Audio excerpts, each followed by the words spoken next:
दिलदार पाकिस्तान की उर्दू अदब पॉडकास्ट में शहजादी का प्यार भरा आदाब। आज आपके लिए फिर लेकर आए हैं कुछ खाके शौकत थानवी की किताब शीश महल से बाकायदा और बेकायदा खाके।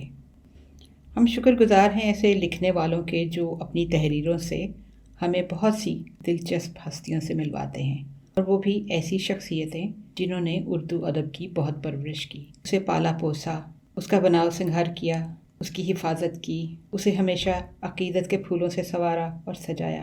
दुनिया में कुछ चंद गिने चुने लोग हैं जिन्होंने बहुत मेहनत की उर्दू अदब की तहरीरों को इकट्ठा करके मुसन्निफ और शायरों की लिस्ट बनाने का काम भी शुरू किया, लेकिन लगता नहीं कि कभी कोई इस मकसद में कामयाब हो सका, क्योंकि काम ही इतना मुश्किल है, इतने अनगिनत नाम हैं।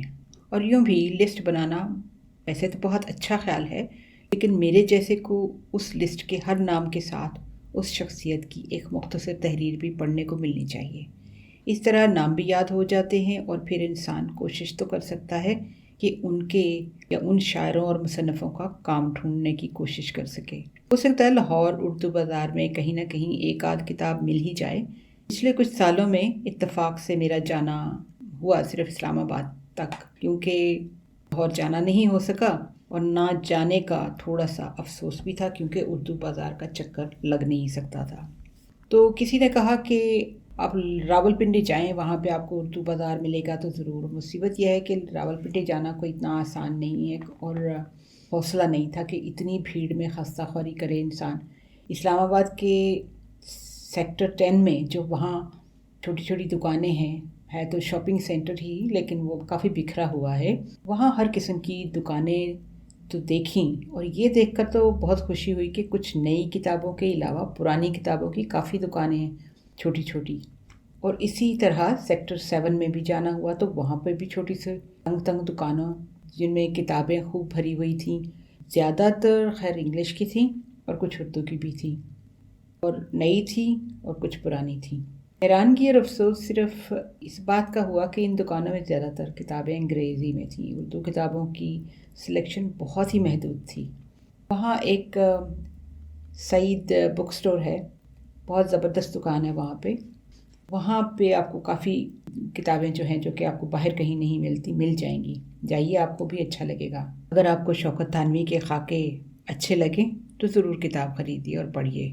हो सकता है कि बाद में हम इस किस्म के कुछ स्पेशल खाके और कहानियाँ उनको भी सब्सक्रिप्शन पर जो है मुहैया कर दें। हाँ, तो आज के खाके की तरफ चलते हैं। आज एक जाना पहचाना नाम, प्रेमचंद। शौकत थानवी लिखते हैं प्रेमचंद के बारे में। इस ज़माने में ऊद अखबार की मैं अदारत कर रहा था। मुंशी प्रेमचंद भी मुतबा नौलख शोर के शोबा तसनीफ़ व तालीफ़ के एक रुकन थे। अक्सर मुलाकातें रहा करती थीं। सूरत देखने से इतने बड़े आदमी कभी नज़र न आए थे जितने बड़े दरअसल थे। हालांकि साफा तक बांध कर उन्होंने खुद देख लिया। छोटी छोटी मगर तेज़ आंखें, कुछ पहाड़ियों की तरह का रंग, चेहरे पर जहानत मगर इतनी नहीं जितने दरअसल ज़हीन थे। ग्रेजुएट थे मगर देहाती नज़र आते थे। एक मरतबा रसाला नेरंग ख्याल ने मुझको लिखा कि मुंशी प्रेमचंद का एक अफसाना किसी तरह दिलवाओ। मैंने मुंशी साहब से कहा। कहने लगे, भाई शौकत साहब, तुम इस किस्म की बातों में ना पड़ा करो। अब नतीजा ये होगा कि एक तो अफसाना लिखना पड़ेगा, दूसरे मुंह मांगे दाम भी ना मिलेंगे। मैंने कहा, अफसाना तो खैर लिखना पड़ेगा, मगर दाम मुंह मांगे ही लीजिएगा, वरना अफसाना ना भेजिएगा। कहने लगे, ये क्यों कर हो सकता है?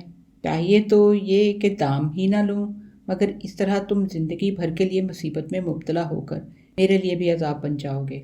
लोग कहेंगे कि प्रेमचंद ताला है और शौकत उसकी कुंजी। आखिर अफसाना लिखा।